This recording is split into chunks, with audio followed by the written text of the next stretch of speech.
الكريم. أعوذ بالله من الشيطان الرجيم. بسم الله الرحمن الرحيم.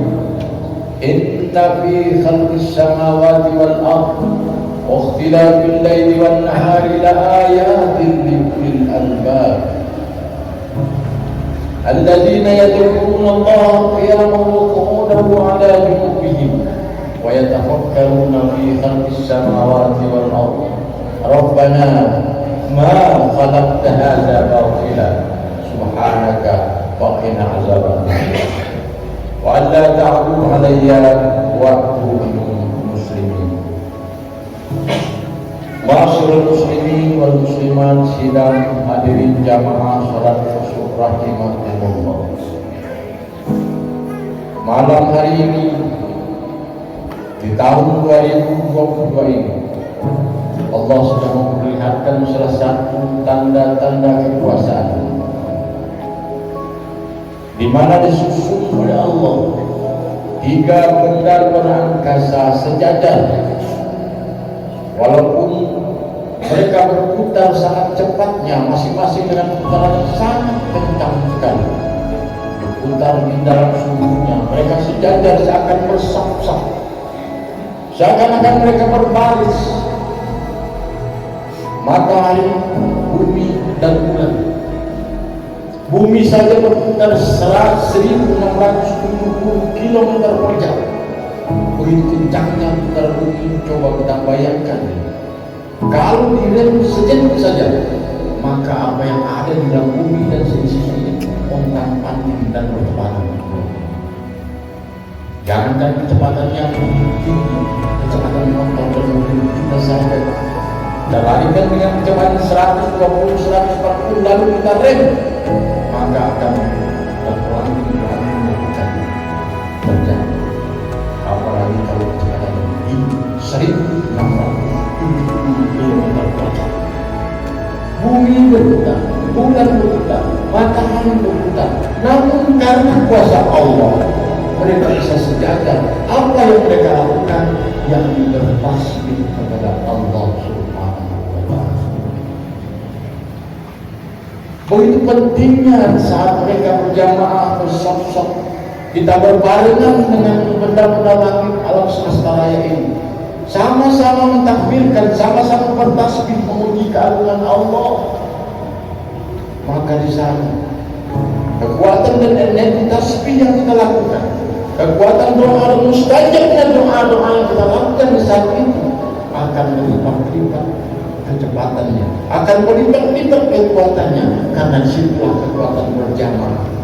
Mereka bertasbih semua, benda langit, luar angkasa, rerumputan, tumbuhan yang ada di bumi ini, semuanya setiap saat bertasbih kepada Allah Subhanahu wa Ta'ala. Walau kita datang mahuna tasbihahum, la ta'lamuna tasbihahum. Kalau kita tak paham apa bahasa tasbih mereka, bagaimana caranya mereka mensuarakan tasbih mengagungkan nama Allah, walaupun kita tak paham, namun Allah sudah menyebutkan setiap detik mereka bertasbih. Maka di saat semuanya sedang bertasbih, tunduk kepada kekuasaan Allah yang mana belum mampu manusia merekayasa menyusun ke dalam bumi besar ini sejajar, sehingga terjadi namanya berhamatulah. Belum ada teknologi manusia yang menandingi kekuasaan Allah. Maka di sini kesempatan kita untuk betul-betul mengakui bahwa semua Allah yang Maha Kuasa.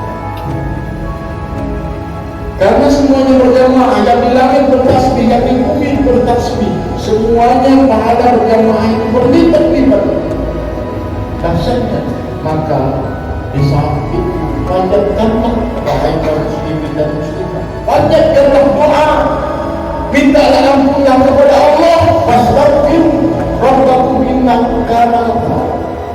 Manfaatkan di saat duduk kita, di saat mendengar kita, tidak menyimak berzikir, kita minta ampun kepada Allah akan segala dosa-dosa kita selama ini.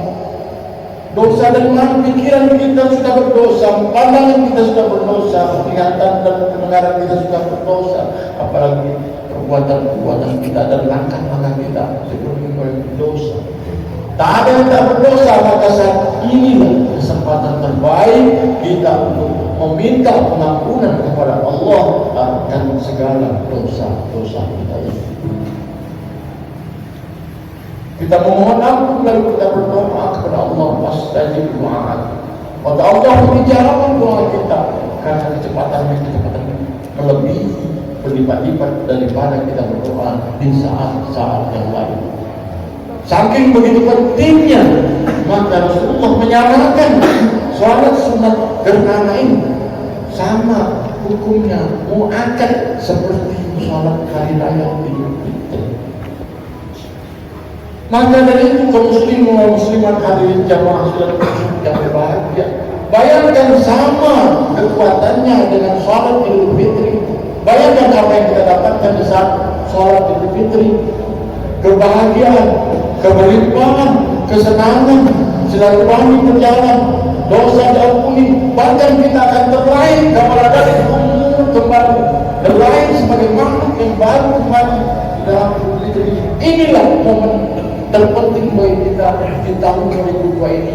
Kita terlahir kembali menjadi makhluk yang baru, yang lepas dari dosa, yang siap menerima ijabahnya doa-doa kita. Siapa yang bisa melakukan itu, Bapak dan Ibu? yakni orang-orang yang ulil albab. Siapa orang-orang yang ulil albab ini? Yakni orang-orang yang memperhatikan orang lain, mau bertafakur, punya rasa, punya hati terhadap kekuasaan Allah itu dia respon. Seraya mereka berzikir, alladzina yadhkuruna Allaha qiyaman wa qu'udan wa 'ala junubihim, duduk pun dia dalam zikir, berjalan dia dalam kalimat zikir kepada Allah, berbaring dia, tidur dia, tidurnya di dalam kalimat Allah. Itulah dia ulil albab.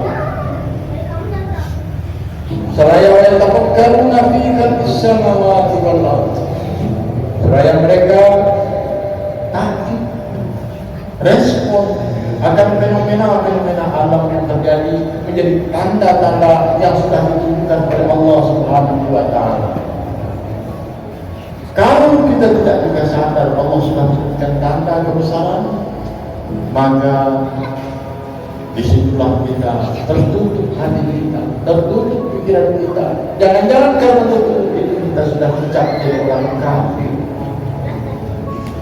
Maka kita berharap terbuka semua hijab, terbuka semua tutup setelah kita melaksanakan sholat subuh, setelah kita menyadari diri kita, memberi kesadaran terhadap pikiran kita bahwa semua Allah tunjukkan kekuasaannya. Coba bayangkan begitu besar kekuasaan Allah menyusun semua benda-benda langit, baru dibiarkannya kecil-kecil saja kepada kita. Matahari, bulan, bumi, apalagi tanah surya yang besar sekali, bisa Allah menyusun, beredar pada sukunya, semuanya kekuasaan Allah. Coba bayangkan kalau dibenturkan oleh Allah sedikit saja, apa yang akan terjadi? Itulah namanya kiamat. Sesaat Allah bisa melakukannya. Maka dari itu kita harus cepat-cepat bertobat kepada Allah Subhanahu wa Ta'ala. Tanda peringatan diberikan tapi kita tidak meresponnya, disitulah kita termasuk orang-orang yang merugi. Kaum muslimin, kaum muslimat, sidang jamaah salat khusus yang berbahagia. Mudah-mudahan Allah takdirkan kita menjadi ulil albab yang senantiasa lidahnya berpikir, berzikir kepada Allah Subhanahu wa Ta'ala, bertasbih menyebut nama Allah, maka kita akan digolongkan sebagai orang-orang yang ulil albab. Kalau kita sudah meningkat menjadi ulil albab, maka Allah bukakan semuanya. Bukakan semuanya. Saat ini kita belum bisa melihat mana minyak, mana air, mana dosa, mana pahala, mana surga, mana neraka. Karena hijab di mata kita ini masih banyak karena dosa-dosa kita. Kalaulah kita dibukakan oleh Allah, mata kita ini, pandangan kita dibukakan oleh Allah, maka kita akan mampu melihat di mana tempat kita berada. Jangan-jangan kita belum berada di jalan ke surga, masih berada di ambang pintu neraka. Karena saat sholat gerhana, saat gerhana terjadi di kala masa Nabi juga diperingatkan oleh Allah, mana surga, mana neraka. Kalaulah umatku, kata Nabi, melihat hal-hal ini, maka apa yang akan terjadi?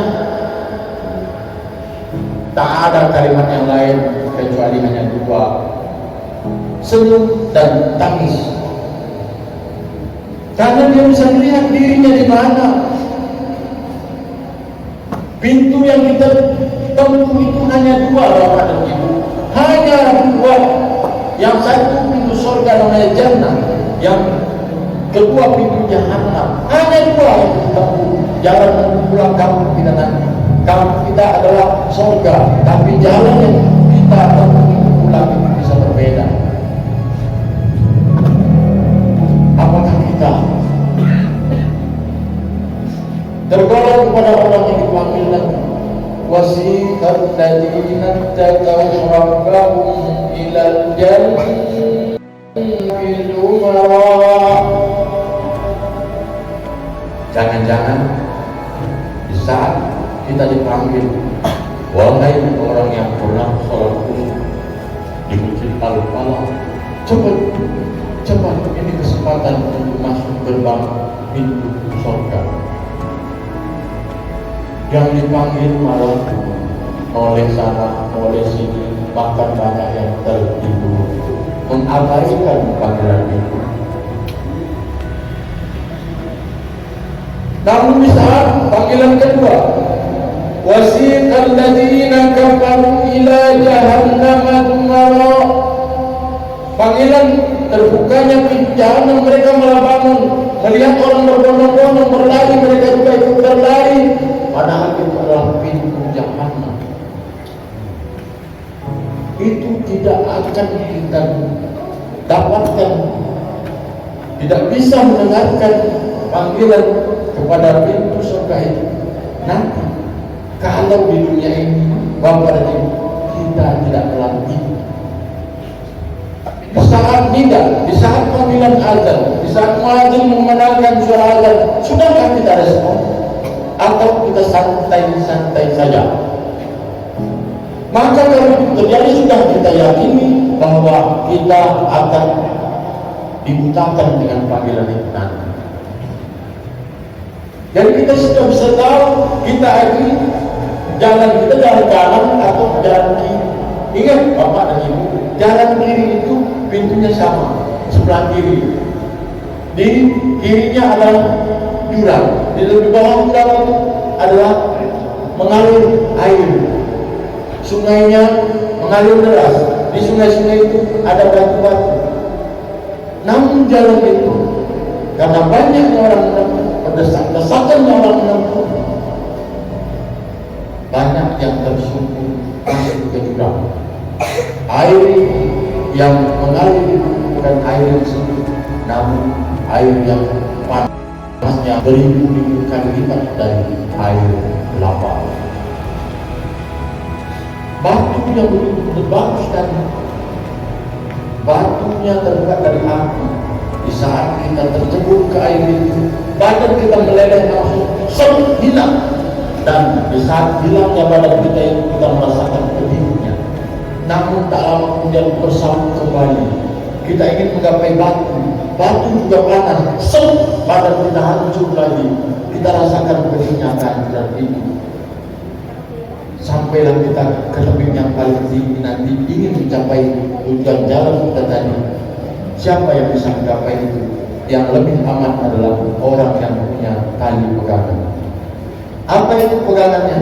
Itulah amal-amal jariahnya yang ada di masa hidupnya di dunia. Pertama adalah apakah ada dia sedekah jariah, apakah ada dia meninggalkan anak yang soleh-soleha, apakah ada dia meninggalkan ilmu yang bermanfaat.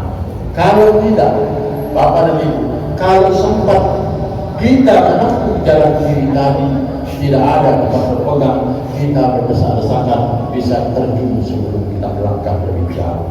Na'udzubillah, saking berdesak-desakannya Bapak Ibu, semua yang berada di jalan itu meminta, berteriak-teriak ke tetangga sebelah, ke jalan yang sebelah, wahai jalan kanan, kucurkan kami sedikit air, abiku minal na' au mimma razaqakumullah, saking panasnya, halutannya, tolong sirami kami air, atau apa aja lah yang bikin kami lega.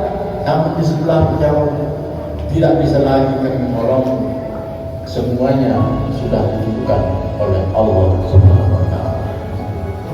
Kaum muslimin sidang jamaah salat yang berbahagia, mudah-mudahan kita berdoa kepada Allah Subhanahu wa Ta'ala, jangan kita sampai masuk ke dalam pintu gerbang jahanam.